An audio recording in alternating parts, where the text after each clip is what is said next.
안녕하세요.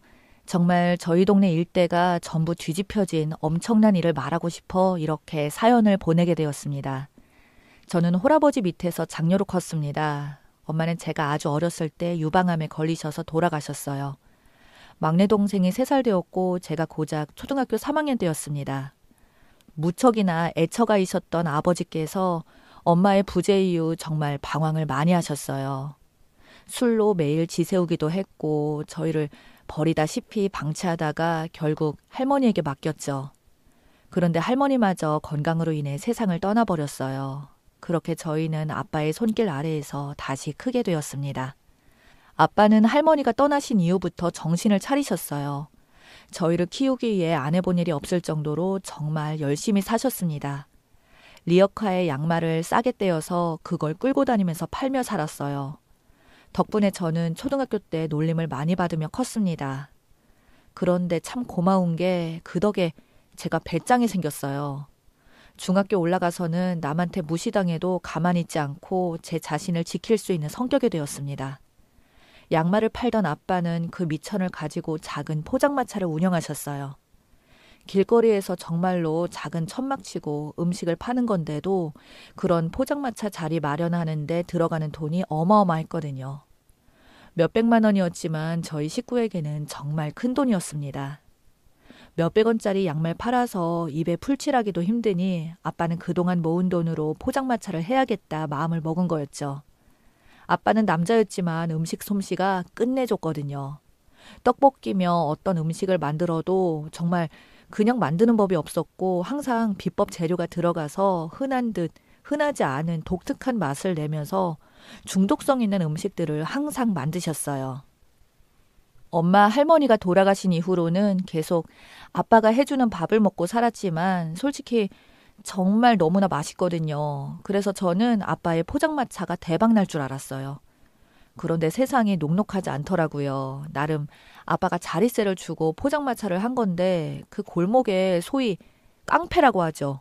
그런 사람들이 매일매일 장사가 끝날 때쯤 자릿세를 내라고 하면서 아빠에게 협박을 한 겁니다. 그런데 하루에 5만 원 어치도 팔기 힘들었던 아빠에게 3만 원을 자릿세로 내라고 하니 아빠가 감당할 수 있겠어요? 안 된다고 하다가 어느 날은 눈두덩이가 시퍼렇게 되기도 하고 저희를 꼭 껴안고 엉엉 울기도 했어요. 그때까지 저는 무슨 일인지 몰랐습니다. 그러다 아빠가 도저히 못 버티겠는지 결국 포장마차를 접고 그 물건들을 다시 집안에 들여놓았어요. 그때 아빠가 정말 힘드셨나 봐요. A4 용지 4장에 걸친 유서를 쓰고 사라졌어요. 저는 그걸 발견하고 바로 경찰서에 신고했고 다행히 멀지 않은 곳에서 아빠가 발견되었고요. 그 유서를 통해서 그간 아빠가 얼마나 깡패들에게 치욕스러운 일들을 당했고 억울하게 돈을 벌었는지 알게 되었고요. 정말 너무나 가슴이 미어졌어요. 그때부터 제 마음 한구석에는 반드시 성공해서 우리 아빠 행복하게 해줘야지 이런 생각이 피어난 것 같아요. 941생으로 목숨을 구한 아빠는 다시 한번 오뚜기처럼 일어나셨습니다. 토끼 같은 딸들을 두고 죽을 수 없다고 생각한 아빠는 다시 한번 포장마차를 시작했죠. 이번엔 집에서 1시간이나 떨어진 외진 곳에서 시작하셨어요. 외지고 사람이 많이 다니지 않으니 처음 1년간은 돈 벌기보단 그냥 적당히만 하자 하셨고요. 아빠는 이대로 안 되겠다 싶었는지 그냥 아예 손님들에게 떡볶이, 어묵 등등을 그냥 나누어 주기 시작했습니다. 한번 맛이라도 보시라고 돈 안 받을 테니 맛 좀 보고 평가해달라고 하면서요. 사실 아빠는 음식 남는 게 아까우니까 그렇게라도 해서 음식을 덜 버리고 손님들 배로 채우자 하는 마음이었는데 그게 완전 대박 마케팅으로 통한 거였습니다. 아빠의 음식 솜씨가 소문이 나서 그 동네 아주머니, 초등학생들이 전부 줄을 서서 아빠의 분식을 먹으려고 한 거였어요. 그때가 겨울이었는데 아빠는 붕어빵도 같이 들여와서 장사를 시작했습니다. 아마 그 지역에서는 아빠가 최초였을 거예요. 붕어빵에 팥만 넣는 게 아니라 슈크림, 화이트 초콜릿, 밀트 초콜릿, 크림 등등 넣어서 팔기 시작했습니다. 그런데 그게 완전 대박이 나서 아빠가 정말 쉴 새 없이 일하셨고 붕어빵 기계를 담당하는 알바생까지 둘 정도였어요. 그렇게 장사가 대박이 나고 딱 3년 뒤에 저희 가족은 곰팡이 냄새가 쾌쾌하게 퍼지는 지하방에서 작은 방이 2개가 달린 빌라로 이사하게 되었습니다. 정말 기적 그 자체였어요. 그렇게 제가 중학교, 고등학교를 다니는 내내 아빠는 새벽에 나가서 밤늦게 들어오는 일상을 매일같이 반복하셨습니다. 제가 대학 들어갈 때쯤에는 아파트로 이사 갈 수 있을 정도로 경제적으로 여유가 생겼고요. 저는 공부를 열심히 해서 수의학과에 들어가게 되었습니다. 졸업하고 나서 수의 관련 공무원이 되는 게 꿈이었어요. 그렇게 아빠에게 짐이 안 되려고 대학 다니면서 과외도 6개씩 하면서 정말 열심히 살았어요. 남들 다 하는 연애는 꿈도 안 꿨고요. 그렇게 공부하고 알바하고 취업하고 학자금을 갚다 보니 27살이 되어 있더라고요. 아빠는 손가락에 굳은 살이 너무 나 있었고 이제 그만 일을 쉬어도 죽을 때까지 평생 먹고 살 만한 돈을 모았음에도 불구하고 계속 일을 하셨어요. 저는 아빠에게 말했죠. 아빠, 이제 좀 쉬면 안 돼? 너무 달려왔잖아. 그리고 포장마차 한다는 이유로 사람들에게 무시받고 없는 사람 취급받는 거 나 너무 속상해. 라고 하니까 아빠는 말씀하시더라고요. 정원아, 아빠는 이제 돈 때문이 아니라 아빠 포장마차 찾아와주는 아이들을 위해서 계속 일하는 거야. 그 아이들이 아빠 포장마차에서 분식 먹고 수다 떨고 하는 것이 나중엔 다 추억이 될 텐데 그걸 지켜주기 위해서 아빠는 비가 오나 눈이 오나 자리를 지키고 있는 거란다. 그리고 아빠는 이 일이 참 좋다. 여기서 일하면 사람 사는 냄새도 나고 나 없으면 독거 노인분들, 노숙자분들 뭐 먹고 살려나 싶어. 라고 하시더라고요. 아빠께서는 돈이 없는 아이들이나 노인분들에게 무료로 분식을 나눠드리고 끼니를 챙겨드렸거든요. 그런 사명감 때문에 아빠는 길거리 장사한다고 무시당해도 계속 일을 하셨던 거였습니다. 저는 참 감동이었고 존경스러웠어요. 그러다 제가 만나는 남자가 생겼습니다. 첫 연애였고 나이도 적지 않아서 어쩌다 보니 결혼까지 생각하게 되었죠. 남자친구는 개천에서 용난 사람이었어요. 가난한 집안에서 혼자 열심히 공부해서 치대를 갔으니 말이죠. 남자친구 어머님께서는 예전부터 귀가 참 얇으셔서 이것저것 일 버리고 투자하다가 집을 다 날려서 가난해졌다고 하더라고요. 공감대가 있으니 말도 잘 통하고 뭔가 모성애가 생기면서 계속 함께하고 싶더라고요. 그렇게 저희 결혼 이야기가 오갔고 양가 부모님에게 말하게 되었어요. 아빠는 해준 것도 없는데 이렇게 잘 커서 결혼하고 싶다고 하니 그저 고마울 뿐이라고 하며 바로 결혼을 허락하셨는데 문제는 남자친구 어머니셨어요. 그러니까 예비 시어머니 되실 분이 치과 의사 아들이 왜 수의사랑 결혼해야 하냐고 그거 그냥 동물 뒤치작거리나 하는 거 아니냐고 하며 엄청 반대를 하신 거였습니다.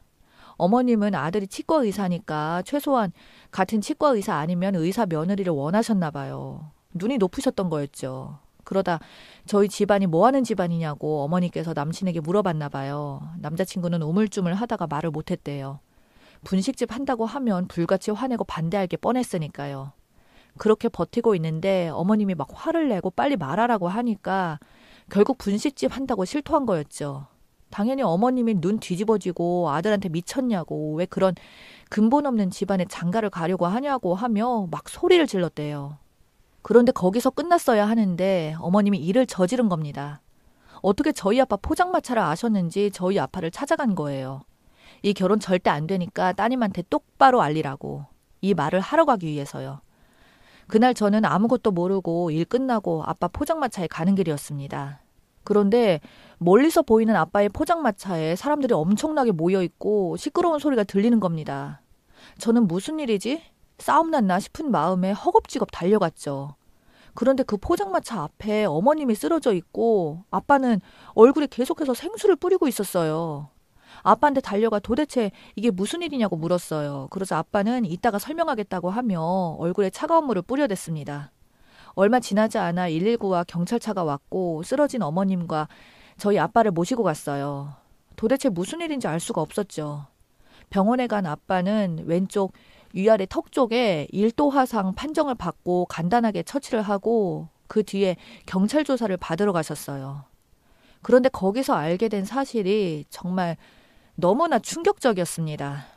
여느 때와 같이 아빠는 포장마차에서 음식을 팔고 있었답니다. 그런데 모피코트에 빵모자에 액세서리를 주렁주렁 매단 한 여자가 갑자기 포장마차에 와서 반말로 막 화를 내며 말했답니다. 당신이 내 아들 만난다고 하는 여자 아빠 되는 사람인가 보네. 참나. 어떤 정신으로 이딴 집구석에 장가를 가려고 했는지 이 자식이. 다름이 아니라 그쪽에서 결혼 찬성하고 적극적으로 밀어준다고 하던데 난 내 눈에 흙이 들어와도 이 결혼 허락 못하겠네요. 라는 식으로 말하면서 혼잣말로 이딴 포장마차 하는 집안 주제에 어디 의사 사위를 탐내. 허드렛 일 하는 주제. 하면서 욕을 했답니다. 아빠는 황당해서 아무 말도 못하고 있다가 옆에서 분식 포장 기다리시던 할머니랑 손님들이 어머니한테 한마디를 했나 봐요. 당신이 뭐 그렇게 잘났는데 열심히 사는 사람 찾아와서 면박을 줘요. 결혼 반대할 거면 아들 통해서 말하면 되지. 왜 사돈 아직 되지도 않은 사람 일터까지 찾아와서 오바 육갑에 유난을 떠는지. 하며 욕을 하니까 거기서 시비가 붙었답니다. 그러다가 옆에 있던 복덕방 아저씨도 한 마리 거둔 거죠. 포장마차 한다고 만만하게 보지 말아요. 치과 의사가 평생 잃어도 못 벌 돈 이 양반은 다 벌어놔서 이쪽 재개발 아파트로 야무지게 다 사놔서 알부자인데 왜 겉모습만 보고 판단하려고 하나요? 어머님이 거기서 눈이 확 돌아버린 거죠. 돈 이야기를 하니까 열등감에 터져서 막 증명해보라고 소리치니 아빠가 화가 나서 밑에 보관하고 있었던 며칠 전 계약한 아파트 매매 계약서 복사본 서류를 꺼내 보여주었답니다. 원래 그걸 집안 장롱에 보관해놔야 하는데 며칠 동안 짐을 집에 못 가지고 가니 가방에서 서류가 그대로 있었던 거였죠.